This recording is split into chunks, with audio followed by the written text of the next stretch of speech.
Hey guys, welcome back to my channel. In today's video, I'm going to show you how to close your Starling bank account. If you no longer use your account, you can switch bank. Don't worry, closing a Starling bank account is simple and can be done directly in the app.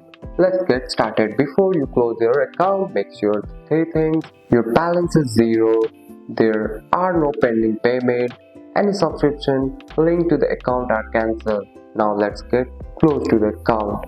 First, open the Starling bank account or app on your phone and make sure you are logged into your account.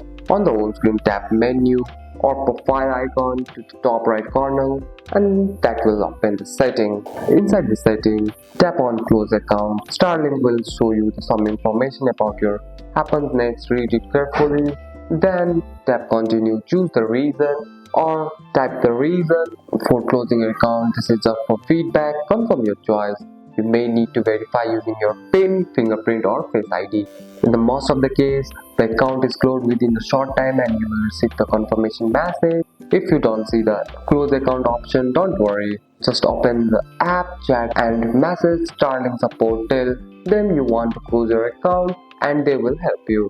And that's it. That's all for today's video guys. If you found this video helpful, drop a like and subscribe for more videos. Thanks for watching. See you in the next one.